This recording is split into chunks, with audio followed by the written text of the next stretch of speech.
Nala, iwe nala, nasekera, nasekera.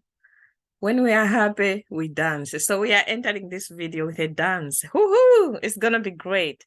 In this video, I'm breaking down the application process for Commonwealth Distance Learning scholarships. These are master's scholarships, but it's also full of so many bonuses and surprises. Please, let's get into this. So yeah, we are looking at Commonwealth scholarships, distance learning for masters. So Commonwealth offers several scholarships. One of them is distance learning master's scholarships, which is our focus in this video. But the rest of the scholarships, you can find them here. I'll give you the slides. I'll put a link in the description below, and you just click on it and download the slides. Then you can have everything on your computer or on your phones. So yeah, Commonwealth offers different scholarship. There's master's scholarship, shared, distance learning, which is our focus today, split PhD, professional. We are not going to go into all of that because, as I'm saying, today we are focusing on distance learning, master's scholarships.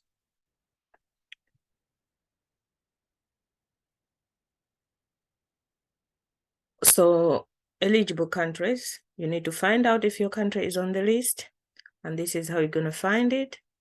You scroll down on this website, search for your country here. I'm from Malawi, so I'll always use Malawi. Once you start typing the name of your country, it will come up, and that's it, and hit search. So we know that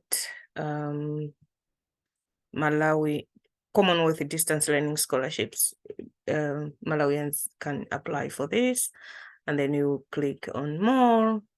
If you want the rest of the scholarships, I think deadlines for them have already passed, but because it's an annual thing, you can always prepare for next year and check the information in advance. But today we are focusing on distance learning master's scholarships. And so, yeah, this is how you get to this page. So this page has everything: how to apply, choosing a university. So we'll go into each of them. Under the overview, excuse me.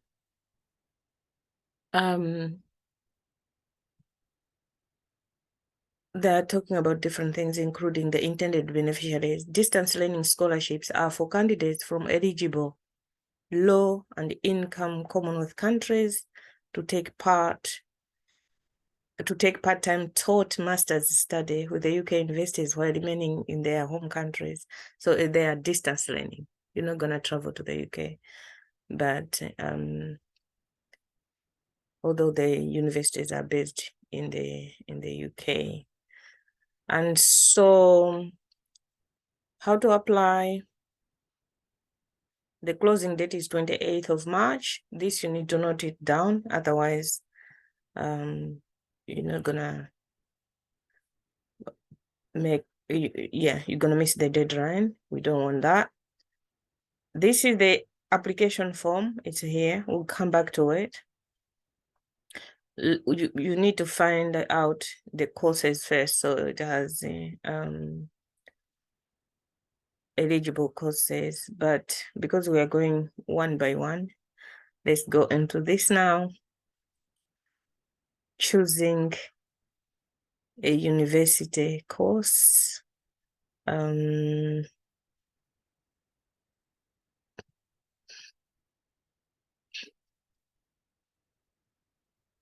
No, for this scholarship, there's a list of these are a list of countries. If you didn't find them there, but they're here, eligible countries: Bangladesh, Belize, Botswana, Cameroon, Dominica, Eswatini, Gabon, to Zambia. It's very good to check, because we cannot assume because we were a Commonwealth country and it means we qualify. We can see here there's no Zimbabwe, for example, and yet Zimbabwe has been yeah, so just check that your country is on there.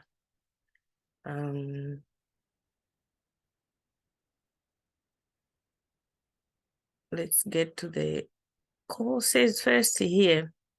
So this is where you check all the courses that are online courses, distance learning courses. So they've grouped them according to themes, different themes. You can see them here. They're like 6 themes: access, inclusion, and opportunity, promoting global prosperity.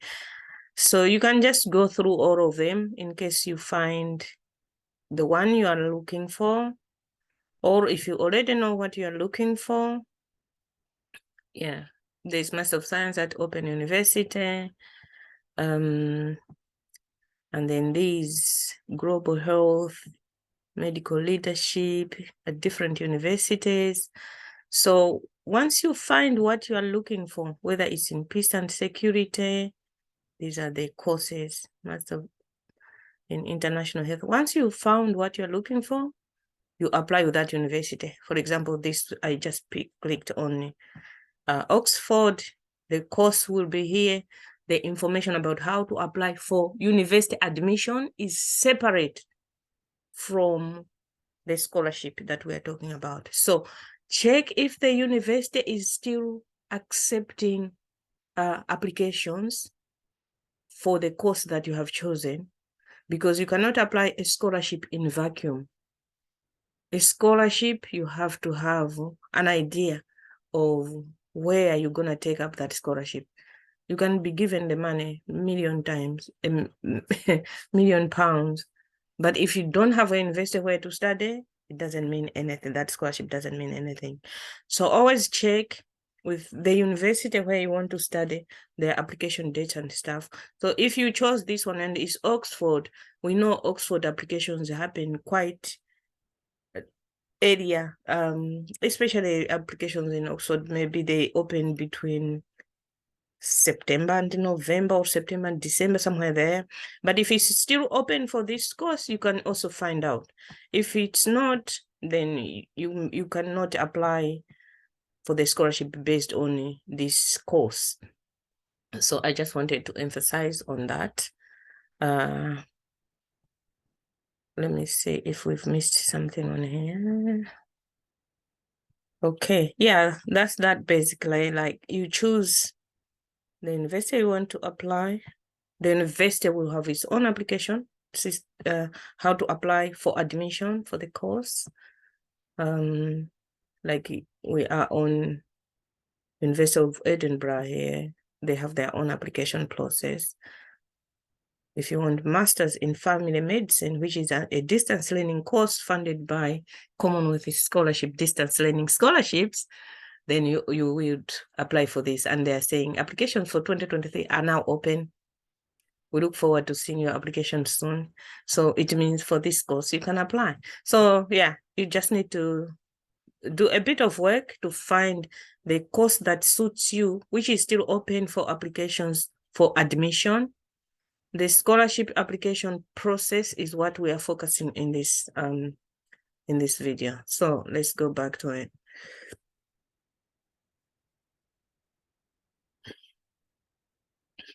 Okay, so, and the how to apply for the scholarship now.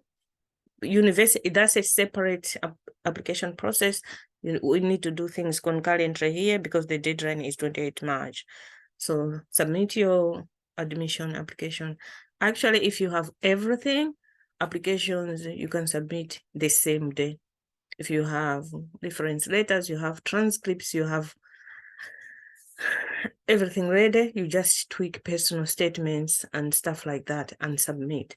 So it's a one day, it can be a one day process. This is how you apply for scholarship. This is the page you'll see.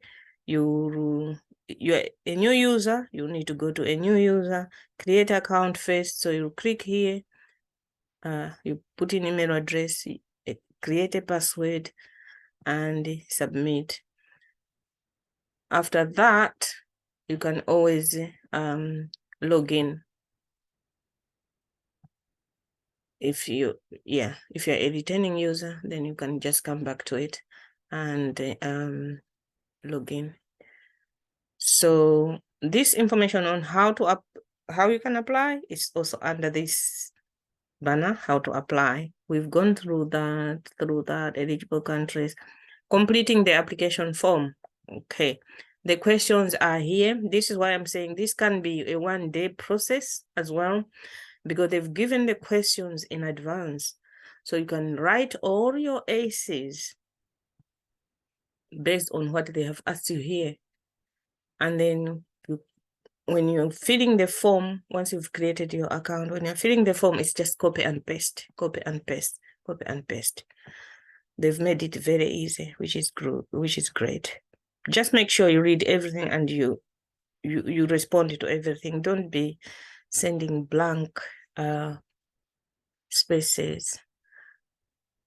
The selection process, they want to manage your expectations and stuff. It's here. So the results will be out in July.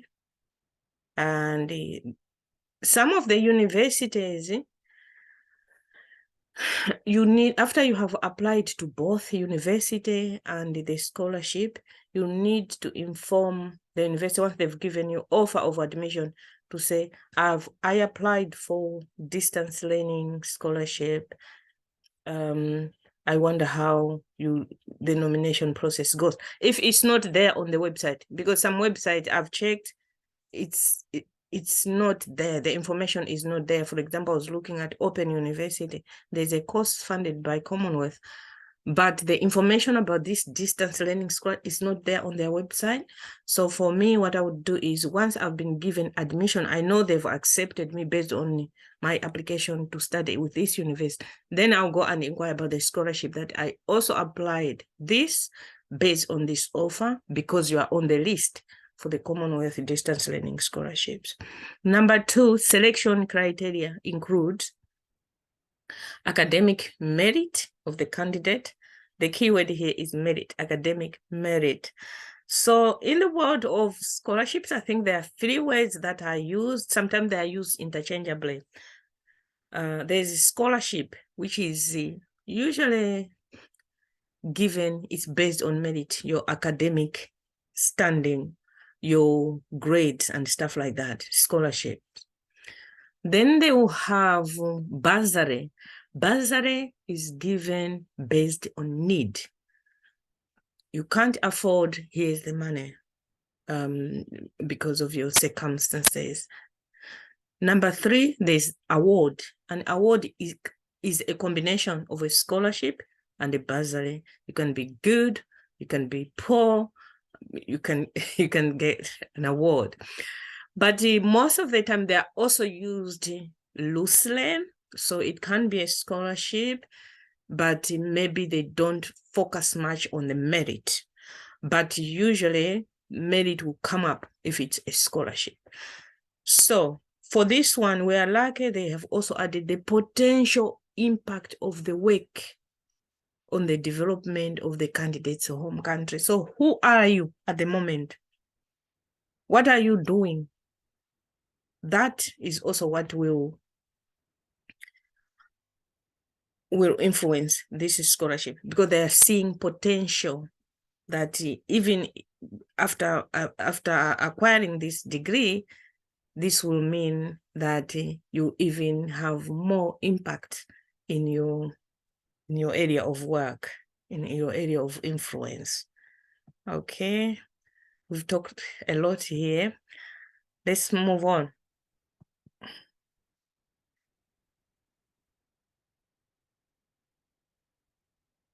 We've checked how to apply, but let me just see if there was a different intention for this. No, it's the same. How to apply, we've gone through that already. And okay, so now, woohoo! 3 bonus scholarships. Number 1, Nyerere. This used to be the first president, because we're talking about Commonwealth. So in my mind, what was going on was, who are these leaders who kind of like helped in the fight of ending colonization, basically, because Commonwealth is to do with colonization. Nyerere, there is a scholarship for Tanzanians. I'm sorry, Malawians. I love you so much, but this is for Tanzanians to study at University of Edinburgh. Second bonus, this is going to be expressed because we're not going into details. South Africans, there's a Mandela scholarship at University of Sussex. If you are a South African, please, you should be hitting University of Sussex immediately after this. I've got your back, Malawians. If you have a PhD, this is amazing opportunity. Let's just have a sneak peek into it. Early career is open for applications. Enables researchers to work for 3 years at a UK institution with the aim of building a globally connected mobile research and innovation workforce. Deadline also 28th of March. So please, please, please just close this so we can see the page. Okay. And here you see the requirements, duration of the award, and the money you'll be getting for research, for this and for the other. This is truly amazing. If you apply and you are successful, and they are saying relocation costs of up to £8,000 to help you just to move to the UK to come and work at a university institution. Guys, does it get any better than that? Okay, so enough of talk, and let me stop share.